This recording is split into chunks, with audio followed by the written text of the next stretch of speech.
I want to thank everyone for joining us today for our November TRP session. My name is Yasmin. I'm one of the program coordinators for TRP, the Translational Research Program.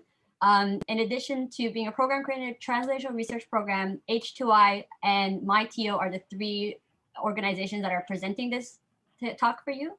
And I just want to take the next couple of seconds for a little housekeeping rules. Everyone except for the panelists, if you could please turn off your cameras and mute yourselves just for bandwidth and make sure everything goes smoothly. With that being said, there are some internet issues, so we do apologize if there are any freezing or going in and out, work hazards with working with Zoom. If you have any questions throughout the talk, please feel free to use the chat. We do have a Q&A session at the end of the session, the second half of the session, my apologies. So I will be, passing on your questions to the panelists. And with that being said, I would like to go ahead and introduce our lovely panel of speakers. Starting today, we have our moderator, Cheryl. She is a partner at Torys LLP and a practice leader at Torys Life Science Group. It is a cross-border group in both Canada and New York, and she represents a whole spectrum of biotech, medical devices, and health technology companies, starting from startups to large public companies. And joining us today as our panelists, we have Gail Garland. She is the Chief Executive Officer of the Ontario Bioscience Innovation Organization. It is a not-for-profit, membership-based organization championing the development of an integrated health innovation economy of Ontario.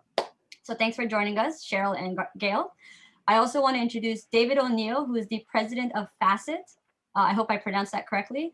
FACIT is the gateway of the cancer research pipeline in Ontario. It's bridging the public and the private sector together, bringing scientists and innovators all together in the same room. And finally, we have Paul Santerre. Paul Santerre is not only a professor at the U of T, but a co-director of H2I, the Health Innovation Hub, whose mission is to educate, enable, partner, and facilitate early-stage entrepreneurs in the commercialization of health matters. Yes, I did read that off. I wanted to make sure I got it correct. So I do want to welcome everyone to this session and pass it off. Paul is actually the director of the H2I now. My apologies. Paul is the director of H2I now. So with that correction, I would like to pass it off to Cheryl and take it away. Well, good evening, Yasmin and Joseph. Thank you for inviting me. I'm so excited to hear what Gail, David, and Paul have to say. It's been, there's been a lot of changes, and we have to think about whether those are going to continue and expand. One thing I just want to mention is my internet seems to be a little unstable, so I may stop the video, so you may hear a voice without a I may have to go on if my internet isn't working. But during this period of COVID, Health Canada and the FDA are really hustling. They're moving a lot faster because they have to. And occupational hazard, this is these things happen. Not only for COVID, for other disease states, and maybe also, again, just giving a preview, how AI and biomarkers may also help speed up the whole drug development processes here. And Gail, maybe you want to start with some of your views and what you're seeing. Thanks, Cheryl. Certainly from OBIO's members, we are seeing some companies pivot, taking existing technologies and ensuring that they have an application in COVID-19 settings to provide some support to patients in the pandemic. We've had 8 companies enroll in OBIO's Early Adopter Health Network program, and I think 5 of those are companies that have pivoted their technologies to address COVID-19 applications. One of the companies, Flowsonics Medical, has just received expedited approval from Health Canada for their flow patch for use in a COVID-19 setting. And other companies are frantically, of course, working to develop diagnostics and vaccines. We see a real shift towards diagnostics and interest from investors in diagnostics, and there seems to be, as a result of COVID-19 applications, the spin-on benefit of investors taking a look at all sorts of diagnostic tools. And of course, our digital health companies are benefiting from the move to virtual care and the changes in billing codes that are permitting certain physician-patient interactions virtually now. And of course, all these companies have their fingers crossed that these opportunities will remain in place even post-pandemic. So I'll leave it there and let some others pick up the ball. And you talked about a number of companies pivoting. So what I'm seeing is there are a number of companies pivoting, but there are also a number of companies on the negative that say they're pivoting, and these are some public companies. And what I have seen is the SEC and the OSC has been tracking down companies that are public to make sure that it's not just promotional, because everyone's very excited in the stock market about COVID and so forth. All you do is put out a press release and your stock goes through the roof. Sure. So there's been a lot of issues regarding that, but the good is that there are a number of companies that are really devoting a lot of resources to helping find some treatments and vaccines, and there's a lot of good science here going on in Canada. David, maybe from and Cheryl, it just maybe while your internet's wonky, I can just add and give David a chance while your internet comes back. One thing that we've observed during the pandemic, we've had some webinars with investors and companies, and the investors have expressed concern about companies that have pivoted to a COVID-19 application for their technology, because the investors are saying, well, that's all well and good, but that's not what I invested in. So that's sort of the other side of what you were describing. It looks like you're back now, Cheryl, so I'll let you continue. No. So David, want to hear about what you're seeing and any observations? Thanks, Cheryl, and thanks everyone for the chance to share our perspective. I think there's lots of different perspectives. It's such a crazy time for the world, this COVID, and it's, I think, infected every part of our health translational system. So wasn't there a publication, I don't know if it was in New England Journal or a prominent journal, where the title was Up is Down or something like that, that referred to the push by regulatory authorities to accelerate a vaccine, while pharmaceutical companies were saying slow down and we're going to make sure we do these clinical trials correctly. It certainly is the reverse of what we usually see, trying to push the regulators. But I think, like I said, there's or like has already been said, there's been lots of groups pivoting, and we've seen that. Even a question marks for ourselves.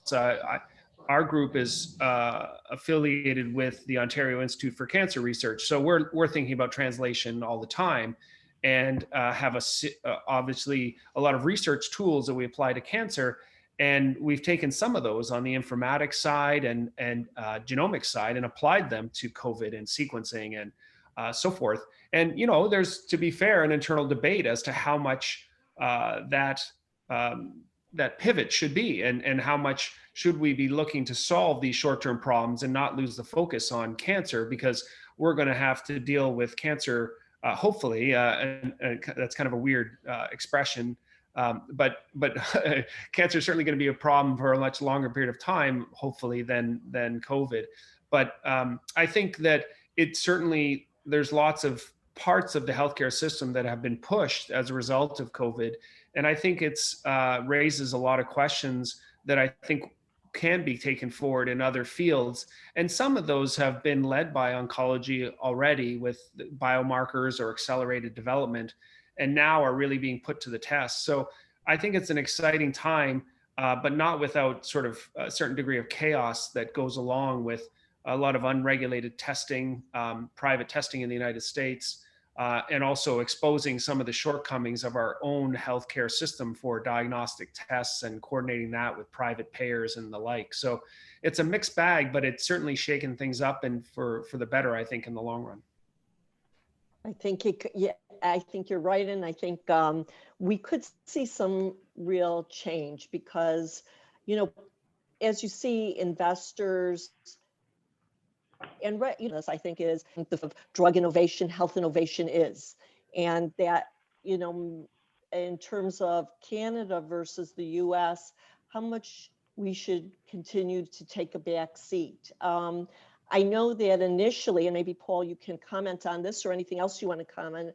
I know initially, you know, we were doing things at a very fast pace, but I'm wondering if now that things have sunk in, and we're not just talking about PPE, but we're talking about drugs and vaccines, that Health Canada may do what it normally does, which is take a back seat to the FDA. And, you know, whether that is something that should be sustainable, and maybe we can talk about that a little more. Paul, you've had so much experience in this area. I'm sure you have a lot of interesting thoughts about this. Yeah, I'll pick you up on your last idea, but at the end, the first few thoughts are, you know, disruption brings opportunity. That's the first thing that is taught to entrepreneurs, both as having built a couple of my own companies, having helped some of my students build theirs, and now as director for the Health Innovation Hub, helping companies build their opportunities. This is the message I'm relaying to them, and I think it's a message that is, now that we're 6 to 8 months, probably 8 months, I guess now, into this, is being borne out.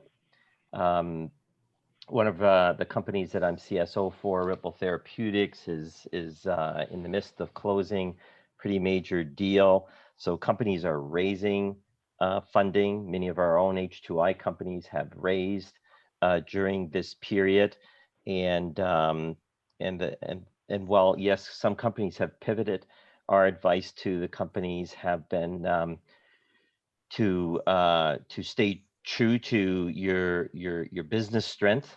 And if COVID turns out to be a super opportunity for you to leverage and validate your technology, then by all means take advantage of it, because the number of opportunities in terms of leveraging up are significant, and can really accelerate your path forward. For many of the students who are in the classroom, you should know that the number of new startups has not receded at all. Our rate of intakes on new ventures is about 2 to 3 a week. New ideas coming about. I think companies are moving ever faster through our 4-level program up into level 3, which is typically where they start to monetize. And people are adapting. The entrepreneurial community is adapting, which means job creation and new economy will grow. And if there's one thing COVID has created is chaos, and identified the needs for, as was said earlier, shortcomings, but also missing technologies. And so that's, I believe, is what's contributing to a lot of the spark on the innovation, for driving new companies into place, for new tools, new assets to allow the health community to better adapt to the changes, and also identifying the weaknesses that were sitting in our very fragile healthcare system, which of course brings identification of new opportunities, new needs, and therefore new companies. The nice thing about running an early stage incubator is that we're plastic. The companies that are coming in are very fresh on ideation and can pivot or move in a direction pretty fast. And of the 130 companies that we were coaching at the time that COVID hit, 30 of them immediately seized the opportunity to be able to capitalize on their focused plans in the areas of not only PPEs, but diagnostics, new drug therapies, and communication tools, which have been really critical for frontline workers. I think in terms of your question with regards to Health Canada and FDA, and Health Canada takes a second back role, I think this has been a real shot in the arm for how Canada thinks and sees itself as an innovator, not just as a place where we do great discovery, but as a place that can actually build products and resources currently right now to fulfill the immediate needs of Canada.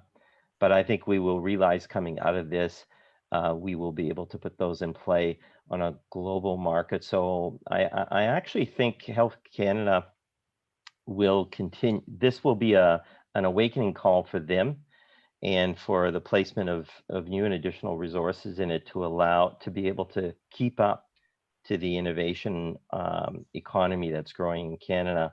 And in fact, it's kind of interesting. Just this afternoon, I got a call from an ex-postdoc of mine who was being recruited by Health Canada to do drug evaluations. They have an expansion of a group coming into play as a result of what's going on. So I think that's a validation as to how I see Health Canada is going to position themselves in supporting the economy relative to the FDA as we move forward here. And just to dig down on that topic a little more, one of the issues, the FDA has thousands of employees, and therefore they have a lot of expertise that Health Canada we don't have that level of employees and expertise here.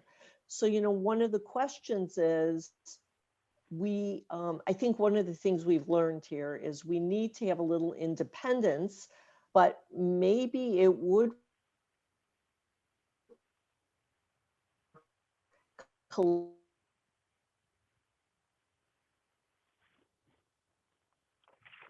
working together, which in most cases FDA's review and approval, and then only afterwards does its own approval because simply doesn't have the resources. And Gail, I mean, you represent a lot of companies and you work a lot with government and lobbying on issues, and just wanted to get your sense of what you think about this subject. And I'll just apologize, Cheryl. I didn't hear your whole question because of internet issues. So I'm going to take the liberty of answering the part of it that I did hear, and I'll just fill in the rest.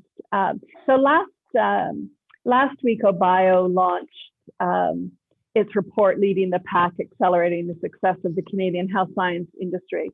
And we had 220 respondents from across Canada. The majority of them were in Ontario.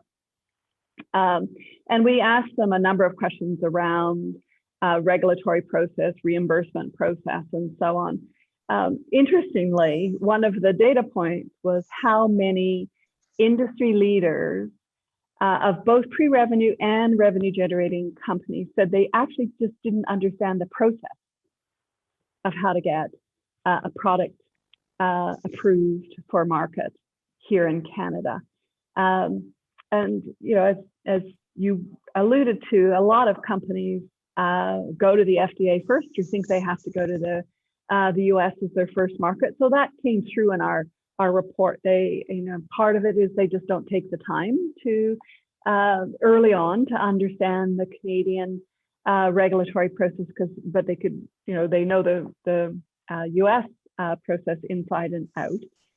But there is an opportunity for us to clarify for Canadian companies what the process is to get their product approved and purchased in Canada. If we can make that pathway well understood and clear and demonstrate how easy it is, then maybe more companies will take that journey. But certainly from the feedback that we had, the respondents to our work didn't necessarily see Health Canada so much as a bottleneck as they just saw it as being opaque. We do know from other work that we've done that the manpower, the people power, the resource issue at Health Canada is one that many companies have addressed, and that I understand that Health Canada is working to address as well. I mean, the question is, would it be, and I ask this as a question because I don't know, but would it make sense for Health Canada to explore more of a relationship like the EMA is very coordinated in Europe? Would it be worthwhile to explore a more coordinated relationship with the FDA, given their level of resources and given that we really don't want to be far behind? And I combine this with the fact that we're looking at some changes for PMPRB on pricing that will at the same time no longer look to the US market for pricing guidelines and the expectations that the price than in the US, and actually put the Canadian Canadian patients at a disadvantage of being able to access drugs. Maybe given some thought to or have some views on. There's a lot of angles there to what you had said, but one of the things that I know is for sure for a fact is that there's actually working committees that have been set up in Health Canada specifically to move dialogue between the two agencies. So I think some of the resources that you were talking about are there. I think it does boil down to a manpower issue at the end of the day. We're a country of 38 million trying to put the same number of products on the market in Canada as they are in the US. So it's a daunting task, and I think they are in certain areas definitely having conversations already with the FDA. So we just need to figure out how to do things more efficiently on a smaller GDP. That's the strategy, and it's not clear to me if that whole conversation is going on, but that's what will have to happen, because it's an equation that you can't change unless we somehow magically manage to magnify our GDP by tenfold on the population base that we have. Maybe that's a good goal to set with our healthy economy, but that's a pretty high gold medal bar. Thank you. And so, Paul, you had mentioned that your startups are going forward, and frankly, in my practice, I see that there's been so much money. I mean, this has been a record year for money raising in the biotech area. It's been off the charts. I've never had, I had a client recently asked me, what do you think an average Series A round should be? How big? And if you asked me a few years ago, I might say between 10 and $20 million. Now I'm routinely reading about $100 million plus Series A.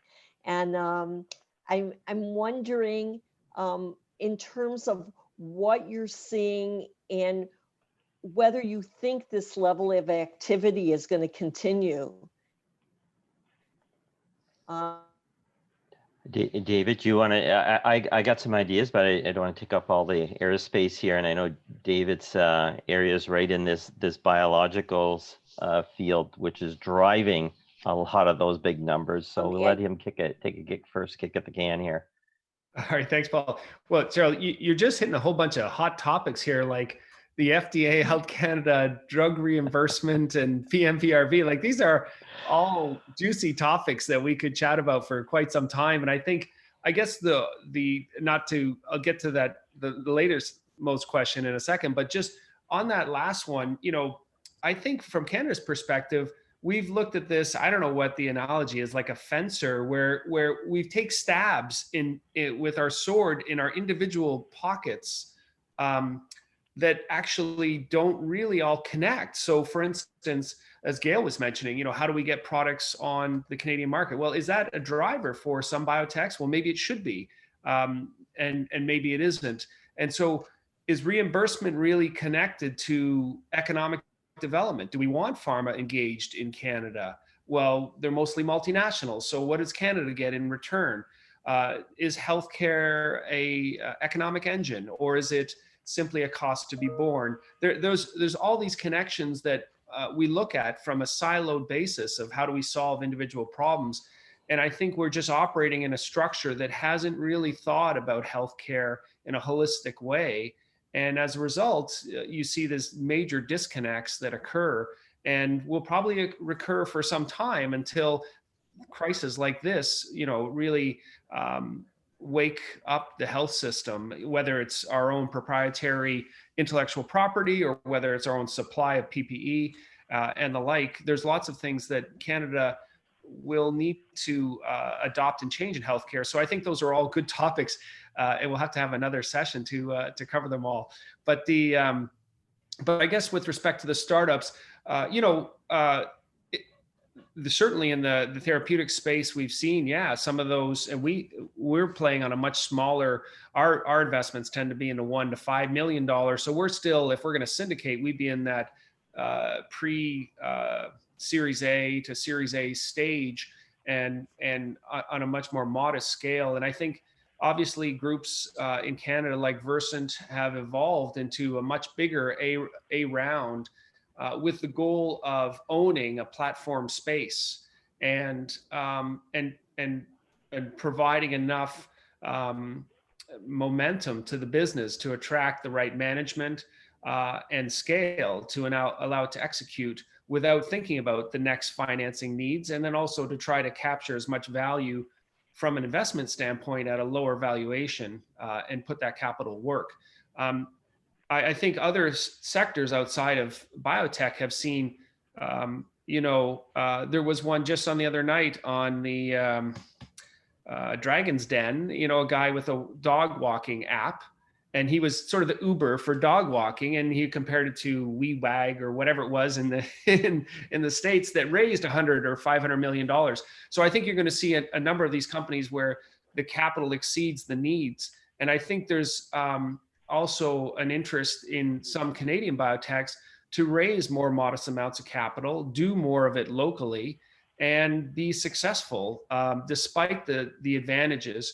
But that isn't always going to work, because clearly things like in the diagnostic space where you have Grail, raising $1 billion, that actually alters the marketplace entirely just from the type of business that you can do with $1 billion. So there's different extremes arising, and I think multiple financing paths can be successful. But there's definitely a trend, and it's a positive one overall, of more cash going into the sector. Talking of Grail, as you know, one of the biggest chunks of money came from CCPIB.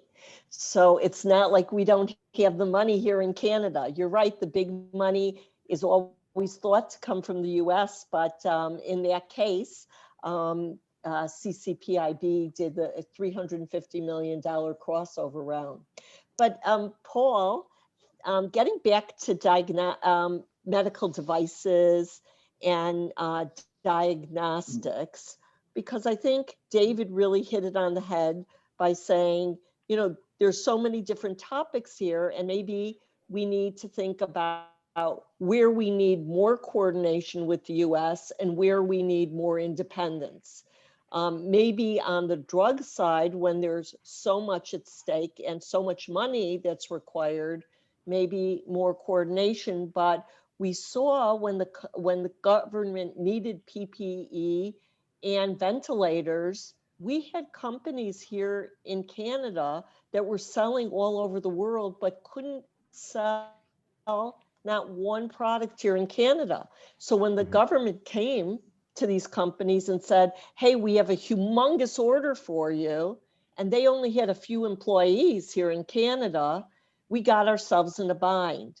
And, whether the government needs to support these local industries so that for products that don't require, so that there can be more local industry when we're talking about things like PPE and medical devices, and just wanted to get your thoughts about it. Yeah. So, I mean, a few perspectives that I have on there is one, first of all, Canada absolutely can't afford to not be in the healthcare sector as an industry sector, regardless of what its past is. And that is because we spend, roughly 10 to 12% of our national GDP on healthcare. We would never consider of not being, in the wheat and the oil business, based on their relative GDP consumption in this country. So why would we do that for healthcare, especially given the prominence of discovery that goes on in this country? And there's been report after report for the past 2-3 decades by external international experts bewildered by the fact as to why Canada has not capitalized on this gold mine that it's sitting on. So I think, having arrived here in Toronto in 1993, when I could count on my hands the de novo company startups existing in the ecosystem in comparison to now is dramatic, and we are certainly still very small relative to the US, but it is not a reason for the federal and provincial governments to recognize the amazing opportunity that we have to capitalize on the fact that our neighbors are so close, and that we are so integrated with them on so many aspects, and that so many of our entrepreneurs are extremely familiar with what they have to do in the US, and it would be, and they're in the driver's seat in terms of opportunity to bring and catalyze these activities in Canada. David hit the nail right on the head. The dialogue has to be ramped up.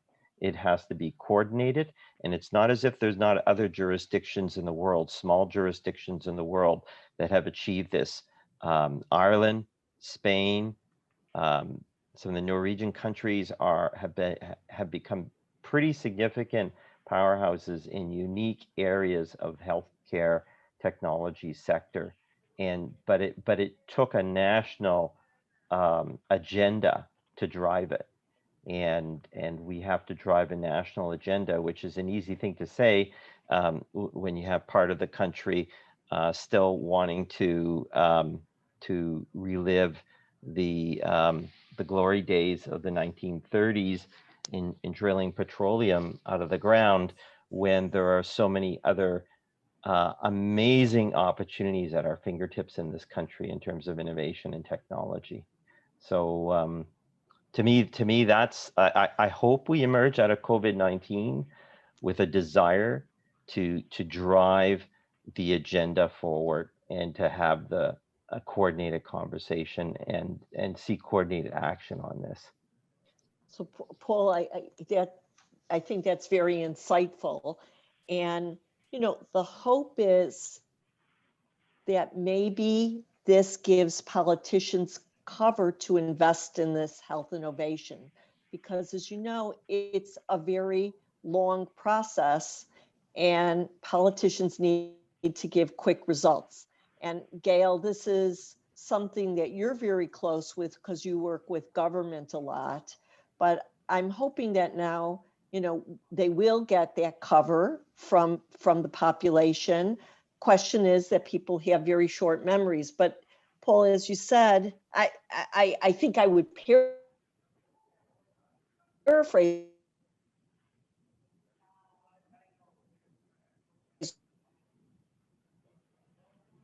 liberties of Saudi Arabia, since the Gulf states are buying up healthcare innovation right now, so that they don't lag, right?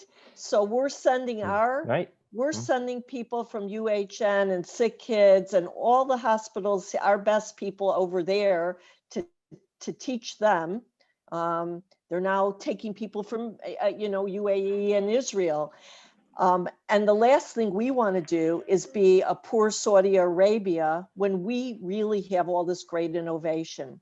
So Gail, getting back to what the political framework is right now and the openness, is this a good time to really push the agenda right now?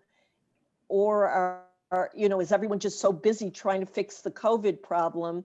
Can they not take a look at the bigger picture? I think there is something to be said for the fact that all levels of government are very focused on COVID right now, to try to get a meeting with anybody in government that isn't offering them some sort of a solution that's COVID related is very difficult. But it's, as you've said, it's how we manage this going forward beyond the pandemic and take advantage of the opportunity to become a pillar of the economy here in Canada. We're 35 million people. There's, I think one of the things that came out of our research is we need to stop thinking about ourselves as a small market. Lots of companies would be very interested in having a share of a 35 million population market for their technology. But compared to the US, as an industry, we represent 0.45% of the GDP, of Canada's GDP, whereas in the US, the health science industry represents 4% of the US GDP. And that's our challenge, is to become a bigger slice of the global market and make a bigger contribution to our Canadian GDP. And certainly, I can tell you that last week when we launched our report, we had a number of government stakeholders participate in the call and follow up with us, both federally and provincially. And while the research that we released talked about the ongoing COVID-19 pandemic, the majority of the research was what are we going to do post-pandemic, and how are we going to help companies succeed faster? But certainly, the key issues that we were addressing, were awareness, in addition to speed and access to markets.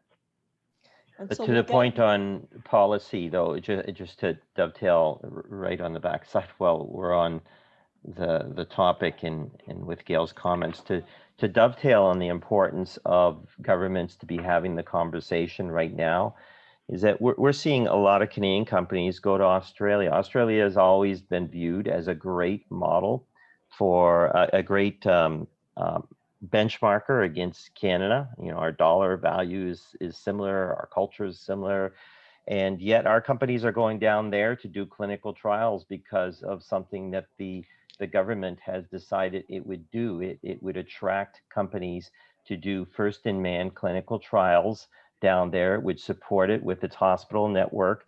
It would give it great tax incentives. And then once they're there, the product is effectively launched in that country, approved in that country, launched in that country, and becomes part of their market, regardless if they decide to take it and go to the US next, which most of them will do, right? But not in this country.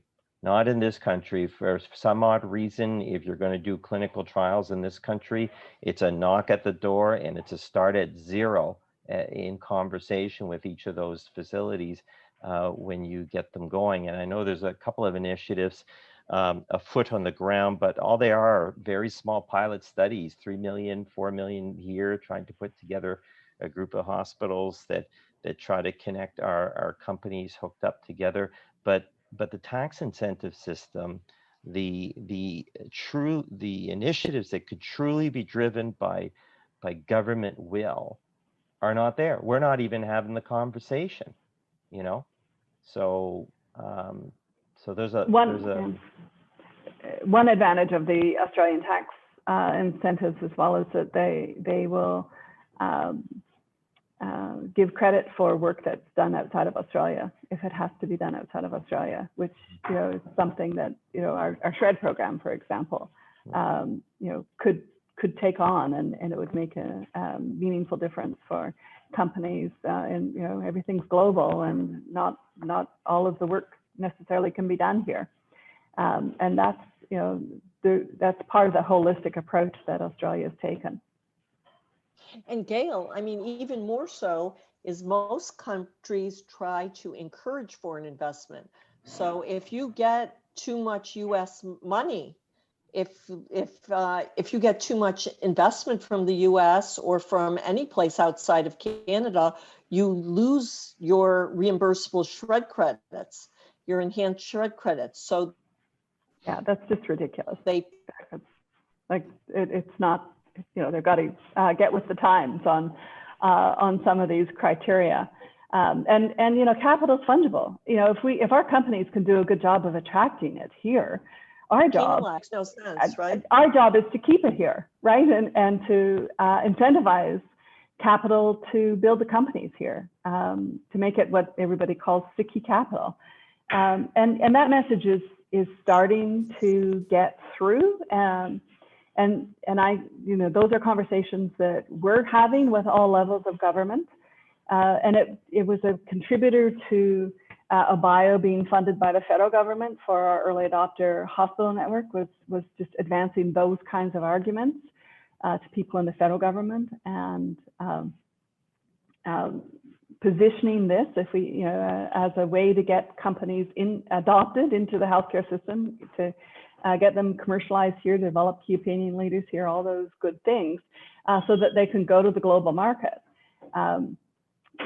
And as we've built, our understanding of how venture capital and investors think, we've asked them these questions. If we could give you a reason to leave the company here, because they can iterate their technology here, they can access the healthcare system here, they can develop key opinion leaders, they can accelerate the time to market by working within the healthcare system here.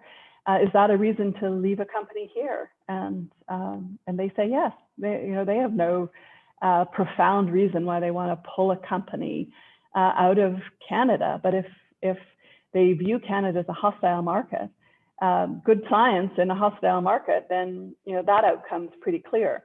But good science in an ecosystem that supports the pathway to market, then leaving the company to stay here and grow here becomes a compelling argument. At least it's one that's worth a shot. And following on that, and just Paul, getting back to your comment about clinical trials, I would think it would be a huge advantage to do clinical trials here, particularly because of the way our hospitals are set up, so that, if you have a severe cancer problem, you're going to Princess Margaret here in Ontario. If you're, if it's a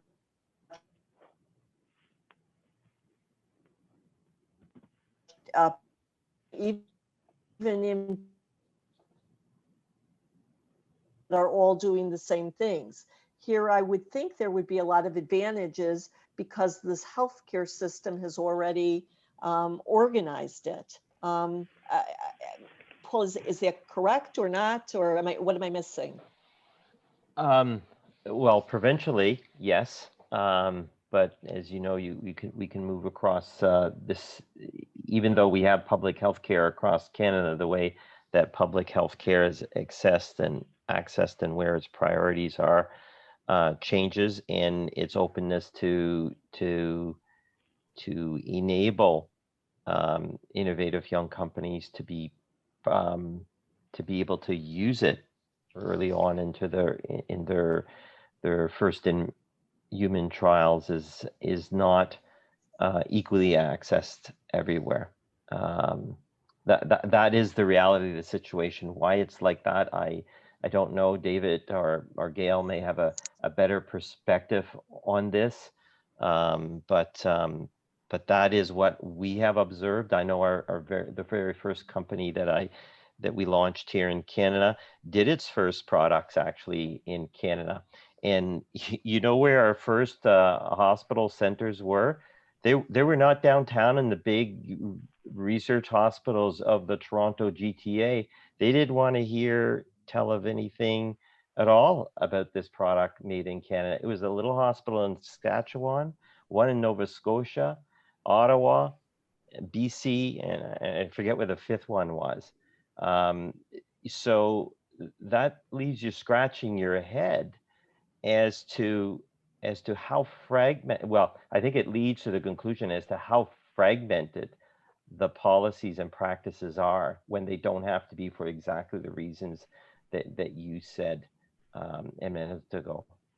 David, I'm not sure how close you are to, don't want to put you on the spot here, but I know what you guys do at FACIT, so you probably have perspective on this yourself, given that the example given here was related to cancer specifically.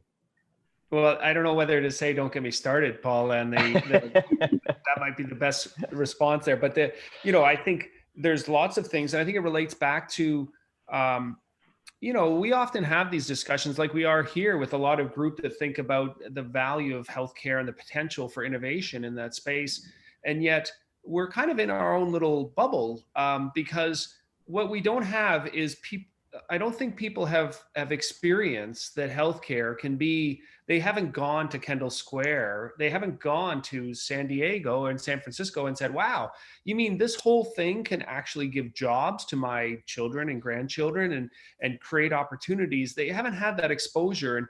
And we just submitted a 5-year strategic plan, not to go too far off tangent, but one of the anecdotes I referred to was, when we discovered insulin, we gave it away for $1. And people know this story, of course, in Toronto. And I think there really is a deep cultural issue that we need to overcome, where profiting from healthcare is a bad thing. And I think that Canadians need to embrace that entrepreneurial element that we've been fueling our science into American startups for a long time. And I think it has to infect the entire system, right from the taxpayers knocking on the door of government saying, why aren't we doing more to get more out of our health system? And the same thing, to be fair to our universities, why don't we have policies at our universities that provide a 10% overhead charge to any kind of small startup that's coming? Why don't we make it conducive? Why don't we run clinical trials at our hospitals where they're run at cost plus 10% for any kind of local entrepreneurial startup? These are things that are easy elements that can be added once somebody thinks about the entrepreneurial opportunity for Canadians to actually develop their own products. And so right now, we don't actually have the right incentives at the highest levels, universities and healthcare, that are aligned with being entrepreneurial and supporting innovative products. And so I think until we get there, and I think part of that is we need to have do a better job of selling, not to government, but selling to the people of Ontario and Canada what healthcare can do if you actually make it work for you instead of just being a cost center. And that's a big cultural shift. But it's one that would lead to those types of discussions, and that we just scratch our head saying, why can't we run these clinical trials cheaper? And we'll give some in-kind contribution or in-kind equity to the hospital that helps support it. Those receptors aren't there right now because we've thought of healthcare as a silo that we just spend money on. Yeah, systemic analysis of the system is absolutely needed, so that that we can do the math and show the impact. It's a story that I tell all the time. We're in the midst of $130 million advancement raise to help the ecosystem fill in blank holes. And the story I tell the university leads who tell me, you know, well, the nature of our business is education. And I keep on reminding them, yes, it is education, and we have a 21st century. And if you create a co-curricular entrepreneurial ecosystem here where the student can come and get an amazing education and prepare themselves for the job market with significant career opportunities, you will attract the very best here. Who will attract the very best scholars? Who will contribute the greatest ideas to your research machine? Who will drive your next big grants to Tri-Council? And your university will thrive from that investment and attention. So, but that's thinking at things very systemically and enabling yourself to go the full circle, such that, you know, 10 years from now, maybe 20 years from now, even allow yourself to think that far out. These companies will exist here. They will remember who helped them here. They will fund the next chairs. So the same thing goes for our governments. You know, as we ask the universities and public institutions to think this way, our governments need to be thinking this way, and our institutional hospitals need to be thinking this way as to how it comes back around to impact them economically as a society. It's a flywheel, right? And we just have to get the flywheel spinning. You know, to support David's comment about commercialization, one of the CEOs that participated in the launch of our report last week talked about his research, development, and commercialization journey. And you know, through research and development, you know, his investment dollars were matched dollar for dollar by, you know, different government programs. But now that he's ready to commercialize, he commented that the attitude is, well, you want to commercialize, you know, we're not here to help you make money. You know, there's, you know, all of the previous funders have stepped back. You know, now that he's ready to commercialize, he's on his own. But you know, in terms of building a friendly ecosystem and culture, the Early Adopter Health Network is the whole fundamental backbone of the program is value and the quadruple aim. And we embed that from the outset of the program. And there's no expectation as hospitals agree to evaluate a technology with a view to procurement, there's no expectation that they're going to buy anything that's inferior. You know, no company is going to be successful globally just because somebody you know, bought their inferior product at home. They've got to be competitive from the get-go. They've got to be globally competitive from the get-go. But with that understanding, you know, the Early Adopter Health Program is, you know, we only launched in January. We've already got over 20 hospitals that have signed on to it. And I think the challenge for the healthcare system is to acknowledge that not every hospital wants to participate in this kind of work. But those that do embrace it and want to be part of it, and they're very happy with the outcome of you know, an evaluation that establishes key opinion leaders in their hospital, helps them attract physicians to their hospital, because you know, the physicians that want to be early adopters, that want to write papers, be on podiums, they want to work with innovation. They want to be affiliated with those hospitals. And one of the learnings for us is those hospitals don't just have to be in downtown Toronto. They can be anywhere in the province. And it's a great way for some of our community hospitals to attract leading physicians to their hospitals, to make them the offer that they can be part of technology evaluation and adoption. and be first to have their patients benefit from Canadian innovation, and it benefits the community. The benefits are profound across the system, that not everybody has to travel to the center for care, that people in their communities can get care and feel that they're getting the latest technologies. But we have to start somewhere, and that's why I say it's a flywheel, and it's part of the work that we're doing. But we are incredibly surprised that if you find the right hospitals, they want to be partners and they want to do this work. So agree with you, Gail, that for finding the right partners, that's great, but that shouldn't be. I don't think that can be our approach in Canada. I think our approach needs to be one where we reward public institutions that actually engage in this activity, and that by the end of the exercise, by the end of the campaign, that the administrators know that this is the right thing to do. And it's the same thing on the speaking from somebody who's in the trenches and the grassroots of the startup field. The early days of this, even 7 years ago when we started H2I,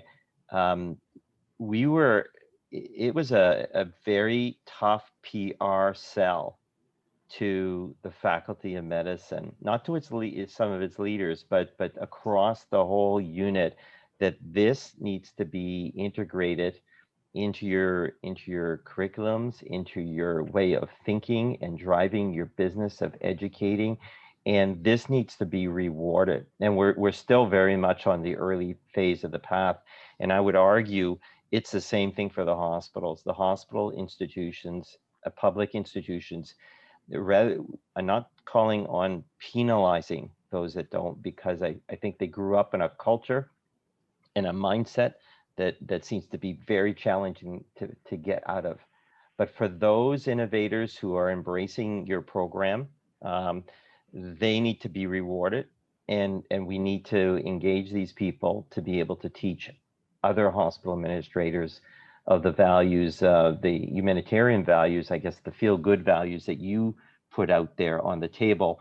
But it has to be more than feel-good values. There has to be resources that just drive and reward their efforts, and the rest of them will start to get the message.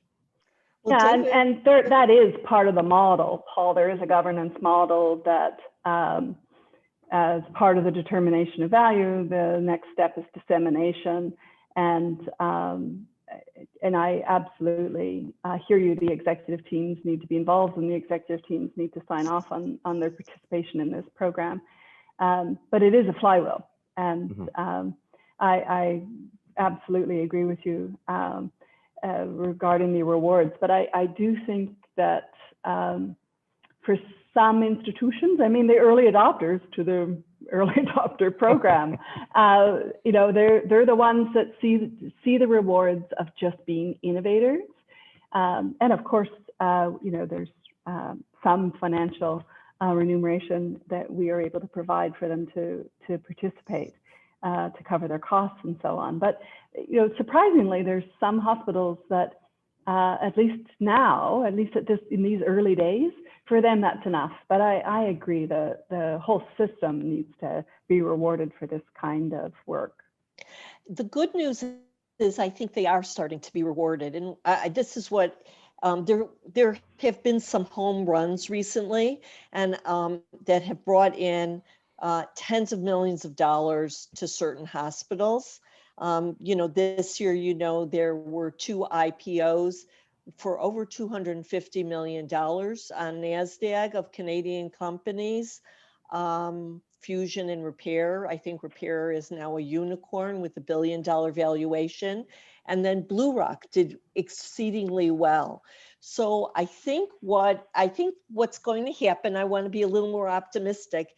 It's going slower than I agree with everything David said, and it's going slower than I would like. You know, I came from the American system, and I was, you know, Canada was a little, you know, came a little farther behind in terms of entrepreneurialism in this area. How Yeah, Cheryl, just while However, you're get getting a your few out there, you're back. Okay. Yeah, I don't know where you lost me, but I think okay. I don't know if you can hear me. We can hear you now, Cheryl. Okay. No, I think my only point was that we're now seeing some big wins, and I think that's the way things will accelerate. They went slower than all of us on the phone on this call would have wanted, but now that the best way to get this going is there are hospitals who are making big money. The others want me too, let me do that too. And I'm seeing more of a ability and openness to investing in these companies and supporting them and doing some of the things that David and you had suggested.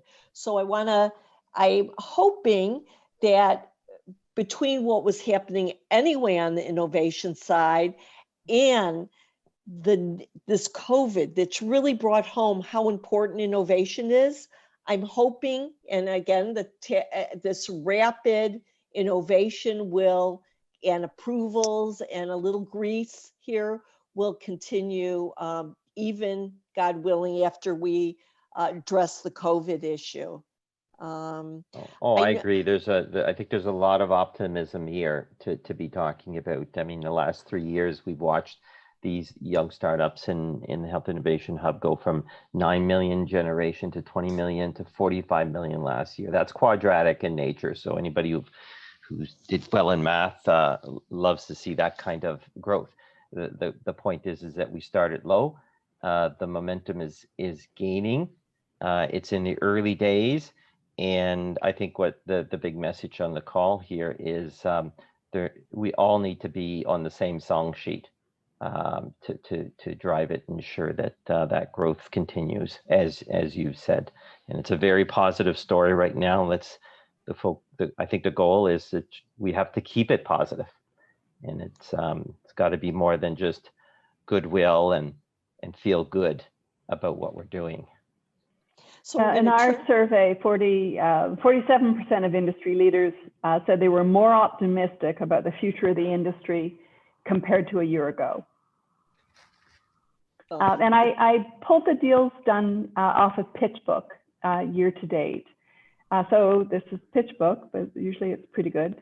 Year to date in Canada, we've had $2.7 billion of investment deals. Yeah, and Cheryl, you know, when we seeded Fusion, we would have never expected that Canada Pension Plan would have jumped in as a crossover. So that is a fundamental change in financing in north of the border that we've been screaming and hoping for many years. Right. And so real change is happening. I do think you're right to be optimistic. And you know what, my view is that if any pension plan here is not in biotech, and many still aren't, they're really missing a humongous opportunity. And this year should really have brought that home to them. So I'm hoping it won't just be CCPIB, but that the others will step up in a big way. And I think that will make a big difference too, in terms of the environment. So we're going to turn to questions from the Cheryl, you gave a big shout out to pension funds in the July article in the Globe and Mail. So hopefully they're all listening. I also, right now, the government of Canada is making deals with drug companies so that if there is a vaccine, we won't be last in line. And they're making bets, okay, on several vaccines. And and making deals basically to make sure that we will have some priority. At the same time, as I mentioned before, there are new the reimbursement for drugs in Canada is likely to decrease vis-a-vis the US. So how does I can't put this together. Like, on the one hand, we don't want to be left behind with COVID. On the other hand, we say, you know what, we don't necessarily want to pay what the US will pay for drugs. So, but we still don't want to be, we still want to be at the top of the list. Now, in the US, corporations are basically, as a director, you are required to make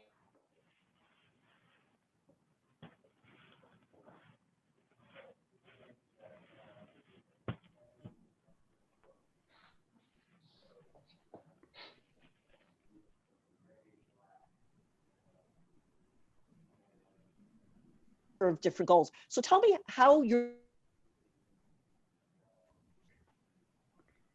It's a very exciting question. You never know what might come. Sorry, Cheryl, we can't hear you very well. We're missing some parts of it. Yeah, we're good at predicting the future of entrepreneurship, but this is really tasking me. Yeah.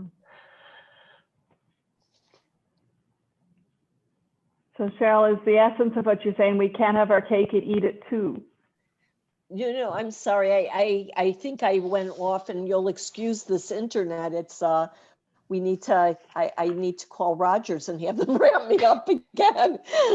But I think, Gail, I don't know if you heard me before, but it was just sort of like how can we, on the one hand, want priority, and on the other hand, say we don't want to pay as much as other countries. Yeah, well, I guess this is where I use David's line of "Don't get me started," and I don't have an answer to that. The approach that we're taking in the work that we're doing is to make sure that the technologies that we're working with have fulfill a definition of value, and get the government groups that we're working with to agree that if there's a positive definition of value, that there'll be a pathway to procurement. The bigger issues at PMPRB are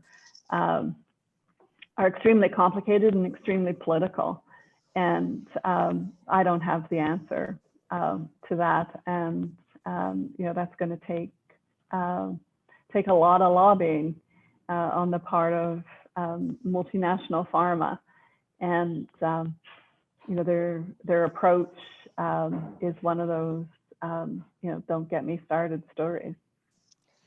And by the way, I think, though, David had a possible approach, which is this just needs to be more coordinated, because one arm is. It'd be great if it's that simple.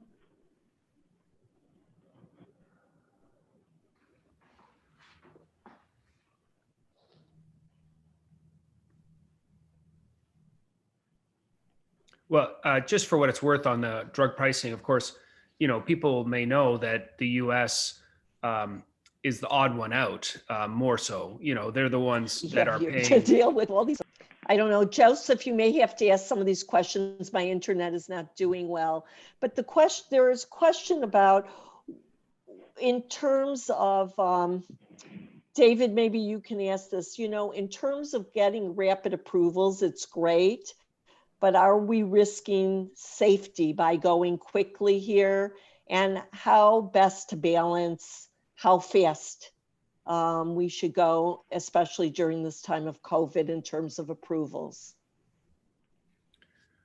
Oh, well, that's a difficult one. I think that there has been some, including publications from the FDA themselves, regarding the importance of ensuring safety as part of the discussion, of course. And then things got Trumpian with some, discussions about warp speed and how things would get approved, and that actually, as far as I know, the vaccine's coming in a few days by some records. So I do think that it is an inherent challenge to the system to really press the system and get, and it's more so particularly with a vaccine. With other times you've seen accelerated approvals with cancer drugs, and you could argue, well, should they have gotten approval? And part of that rationale is that they'll be displaced by subsequent drugs and they won't be utilized to the same extent because they don't perform very well and the market will correct. That's not quite as easy to do with a large scale vaccine effort. So it's going to be a challenge. I think, we have in the Canadian government acquiring multiple mRNA based vaccines that might need to be stored at -70. The ones that are first approved may not be the most practical ones to be employed. So I think it's going to test the system in many ways, and adding fuel to the fire, the anti-vaxxers, that some of these ones will be approved that won't actually be totally effective, and even ones that are effective are unlikely to be as effective, or like most vaccines, are unlikely to be effective across a whole population. So there's always going to be fuel to undermine either the regulatory or the actual concept of vaccination that will have to be managed by governments and healthcare systems. That's going to be a real tough thing to deal with, aside from just dealing with the pandemic. I think it's going to be an excellent opportunity to observe and watch just how robust regulatory systems are with regards to their mission, with regards to their very first mission, their very first duty of call is safety to the public. If you look at the FDA, look at Health Canada, and others in the world, that is the first thing that comes into play, and they are all implementing various measures to be able to, cut the red tape element.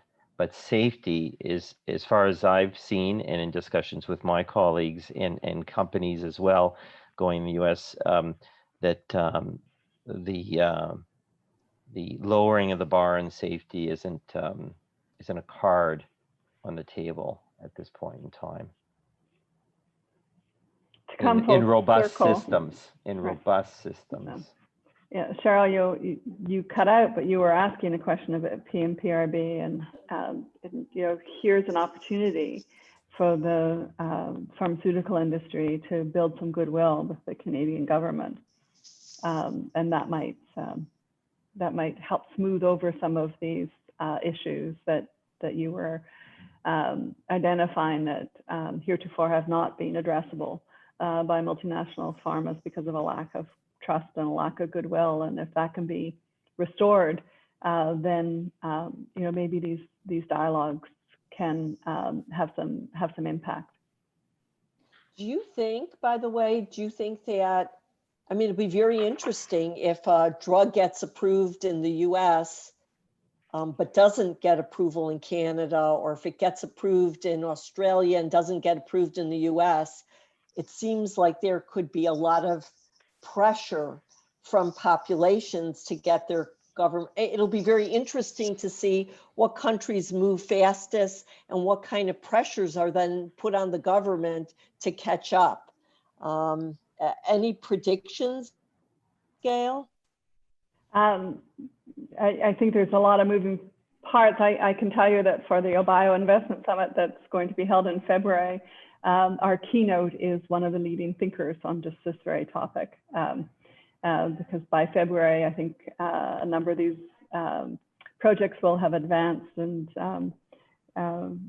people will have some perspective on how do we make vaccines available to everybody, no matter what country you're in. But I'm going to wait till February and hear what the expert has to say on this. Well, it seemed like we moved very quickly on cannabis, whether that was good or not. And it seems that we should be able to move quickly on something even more important. Paul, I'm sorry, go ahead. No, We are I was funding just smiling at the several, cannabis one. Yeah. That's Yeah. all. Well, that's, where there's a will, there's a way. But we are funding, the Canadian government is funding several COVID vaccine candidates. They aren't putting all their eggs in one basket. They are, making a number of bets, and hopefully one of them will be the right bet. And I'm not sure if the cannabis analogy is the correct one for this particular one, because we've been doing a human experimentation with cannabis for the past 50 years or more, and many of us were part of that experiment back in the days. So I think their approval on the marketplace is quite a different story than some of the very advanced science being done on biomolecular gene therapies that we're talking about here. Agreed. It was here's I just thought I'd put a little. We never saw the Health Canada work so late at night as they did on cannabis, but they are working really hard. I mean, these are this government job 9 to 5.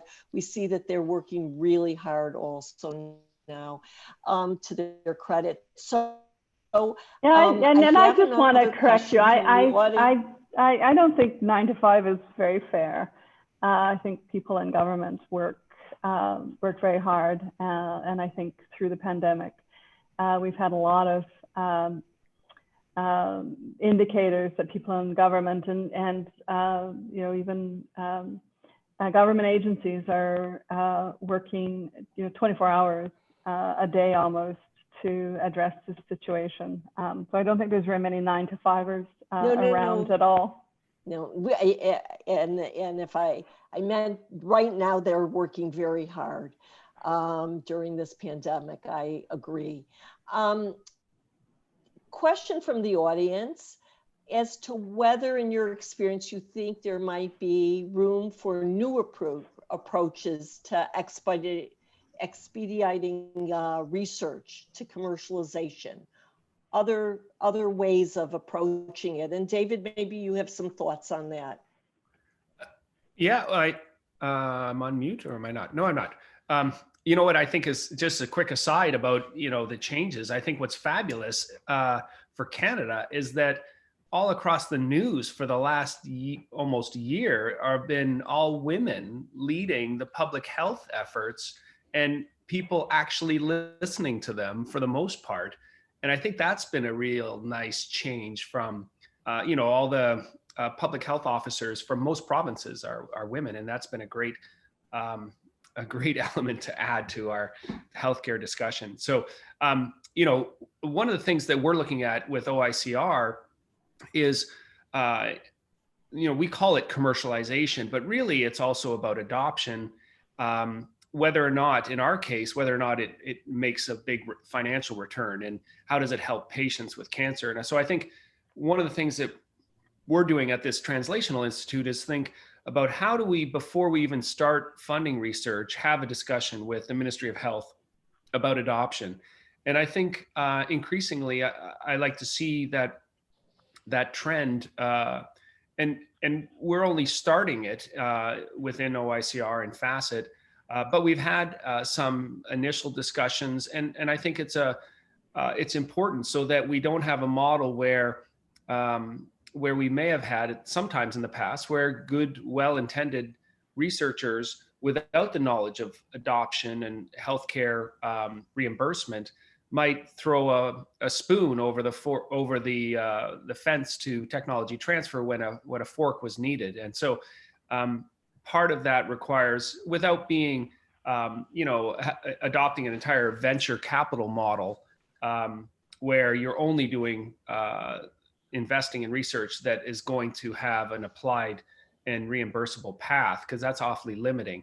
But I think one thing you can do is at least ask the question, if your research is successful, is there going to be a path for it to move forward? And if not, we need to start planning for it so it can be successful. So I think that's one of the ways we're trying to attack it. And I think there'll be other models that come up to de-risk this. I think another strategy that we're seeing in the research sector that certainly didn't exist in the 1980s when I was trained as a PhD student, is the push and the rewarding towards major collaborative teams that are being brought together with very different sets of talent. That early visionary on the hypothetical question of discovery, all the way to the translational thinker, and bringing those teams together. In fact, these models are now starting to crop up more frequently. They're starting to be rewarded within the Tri-Council funding bodies of the country.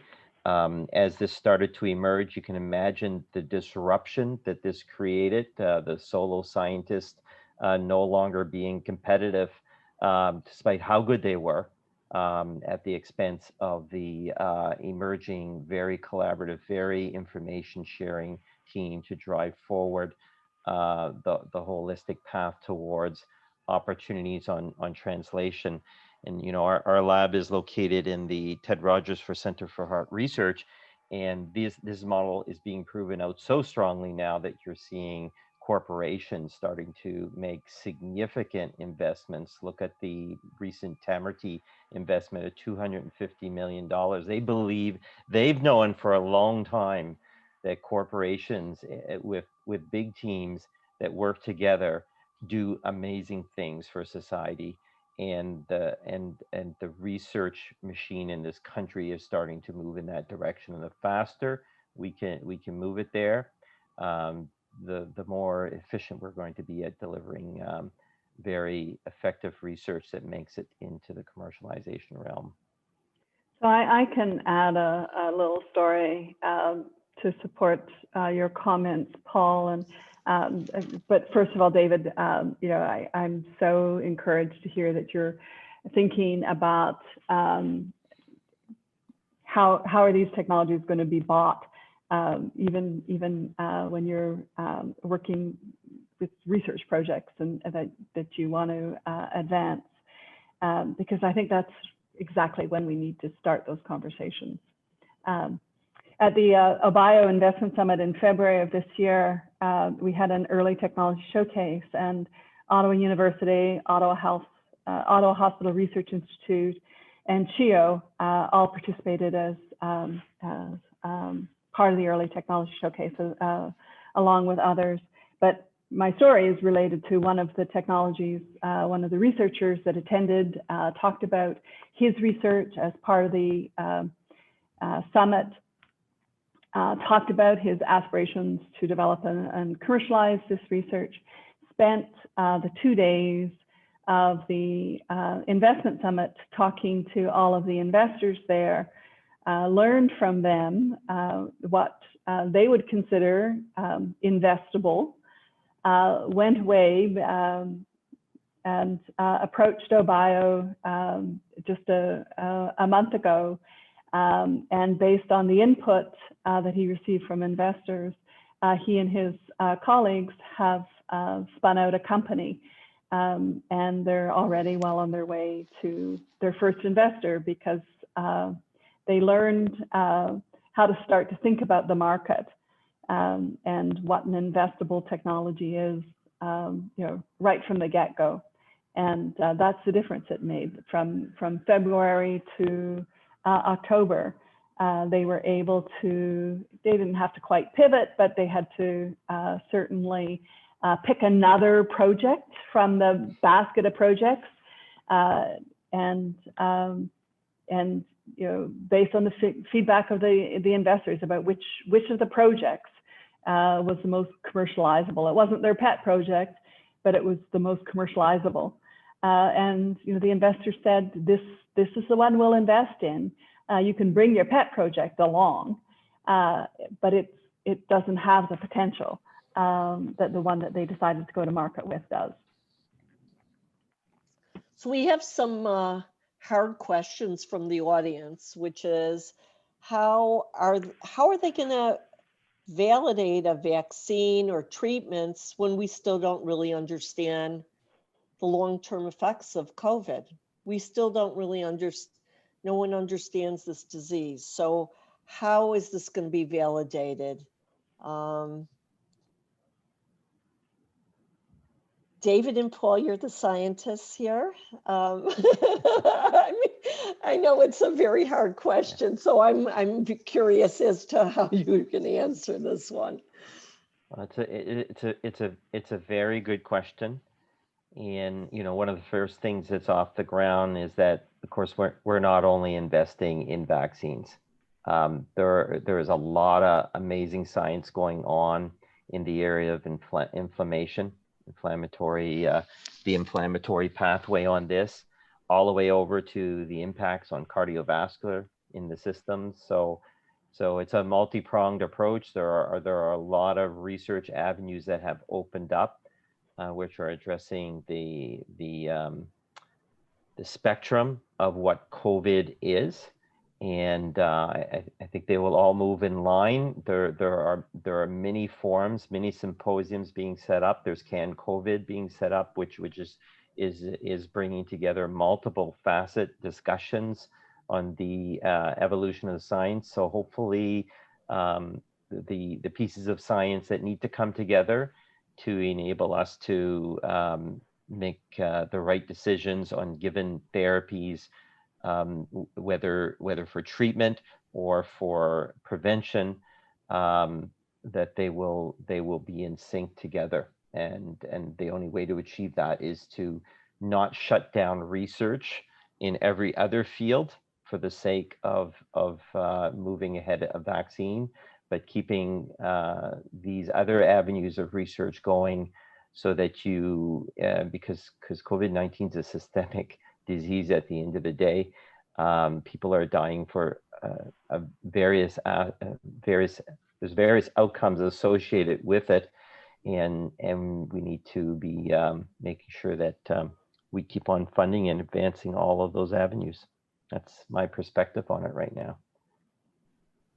Yeah, I would second, this is a very complex disease. Even though it seems like a cold virus cousin, it wouldn't be that different, but clearly the clinical manifestations of this disease are still evolving, and it's going to be a challenge. But when have we ever had such an enormous international effort focused on one thing? It's just stunning to see it. And I think, as two anecdotes I was thinking, one is actually within my own family. I was in New York in January and out in BC for a biotech event in February, and that was the end of my international or national travel. But we ended up having COVID come through our family, and I've got a couple long haulers that are still not 100%. They're doing okay, but they have this myositis, muscle inflammation that is really fatiguing them. So that's obviously not something that's going to read out in a short-term trial looking at symptoms in the initial response or the avoidance of those dramatic hospitalization symptoms. We didn't have anybody go to the hospital. It's just been a drag on us trying to recover. But I think, as Paul said, this multi-pronged effort to look at all sorts of different angles, the biology, the inflammation, the immunology, is unprecedented. And I think one of the great things that we have among the many great efforts within Canada is even associated with the University of Toronto here, and DNA Stack is doing a lot of work to federate data and have data from international data sets be able to communicate with each other on a standardized process. And that is going to be beneficial to understanding these individual efforts to characterize therapeutics and vaccines, but also hopefully change in the future the paradigm for international research and how to coordinate it more generally. So I think we've got a long road ahead of us to understanding the disease and optimizing, but this is a great test of our research and health system, and I think it's going to hopefully bring more resources and focus on the value that we're creating. Yeah. So Joseph, you put in the chat room that we should stay tuned for the launch. Maybe you can just ask it, Joseph.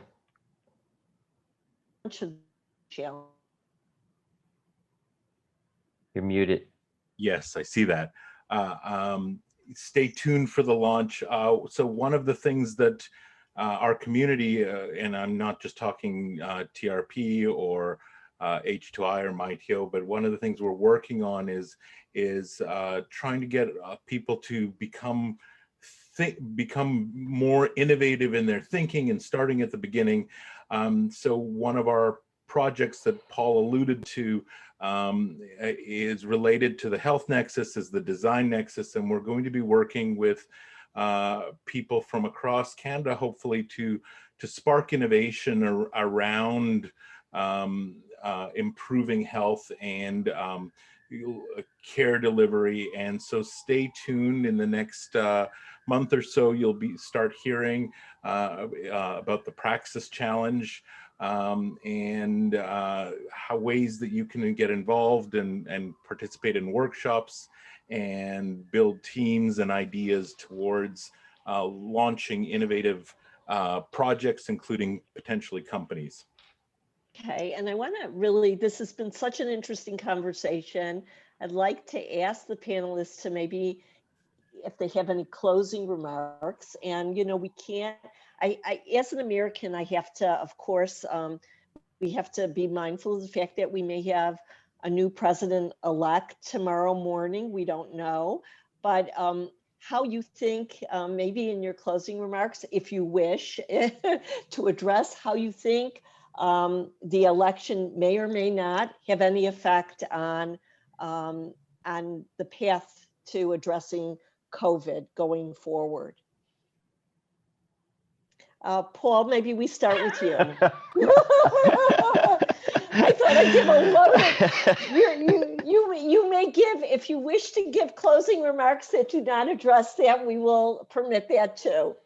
Okay, at the end of the day, I'm a big believer on collaborative efforts for big problems. And the conversation we're having today is a big problem that knows no border and knows no political stripe. There is nobody who is escaping this, whether it's the current sitting president or possibly a new incumbent. So Canada will be working with those groups, trying to understand. We've seen it for the past 2 weeks, the discussions going on with regards to Ottawa, mapping out the two scenarios, and there will be a solution to go forward on either of them that will take into account COVID-19 and everything that brings with it. And that will be that. I think Canadian innovators have made great strides over the past 2 decades, and it's growing nicely, and they are very much entrenched within the American system, not only because it's part of their marketplace, but it's also where they find their investors, and also where they do a lot of their vendor support to support their own products. So I don't think any of that is going to change tomorrow. And with the speed at which entrepreneurship is the direction in which entrepreneurship and innovation is moving in this country, that will only accelerate. And there'll be pros and cons under either of these administrations with regards to the challenges with regards to ensuring that those opportunities exist. Clearly, in a no tax system under Trump, there's certain advantages, and under a more liberal approach to societal healthcare under a democratic government, there'll be advantages and there'll be disadvantages as well. So we'll adapt. Gail, any closing remarks? I think Paul summarized it perfectly in terms of what's happening south of the border. I think for Canada, the opportunity for us is to seize the opportunity. And as we've talked over the last hour and a half, the opportunity for the Canadian government to address the twin challenges, really, of capital attraction and driving adoption. so that we have the potential to become a global leader of innovation and production in healthcare. And it's our opportunity to exploit no matter what happens down south by tomorrow morning or the end of the week, whenever we, or maybe next month, whenever we know the outcome. Thank you, Gail. David, you picking All up right, the rear so here? I'll take a run at it and try to add to Paul and Gail's insightful remarks. You know, I think in many ways, you know, people can say what they will about Donald Trump in the last 4 years, but I think whether it's positive or negative, Canadians seem to have a pretty clear view as to where to land on that. But I think both, what's interesting is that both Trump and COVID have pushed the systems, political and healthcare systems, to an extreme that we haven't seen before. And I think that obviously the partisanship in the US is at levels we haven't seen before either. And I think maybe there's something in this process that is good. Out of something, maybe something bad comes something good, and that we've found you know, questions about Obamacare and healthcare and health delivery are all good questions to ask. Vaccines are and their role. So I think I'm cautiously optimistic, even though I see those rallies with nobody with masks on, that cause for concern, that overall, you know, in either case, moving forward, the whole system's been pushed and people are asking tough questions, and they may not get the answers now, but over time, we're going to benefit in the long run. Well, I want to thank Paul and Gail and David for such an interesting conversation. I really learned a lot and really appreciate the opportunity to be part of it. And Joseph and Yasmin, I want to know, maybe you want to conclude with any remarks? Yasmin, would you like to go first? Hi there. Sorry, my computer also froze. So I wanted to take this opportunity to thank everyone for coming to our session, specifically the panelists as well as Cheryl, our moderator. This was such a informative and amazing talk. Like, I learned so much. I also want to thank our attendees.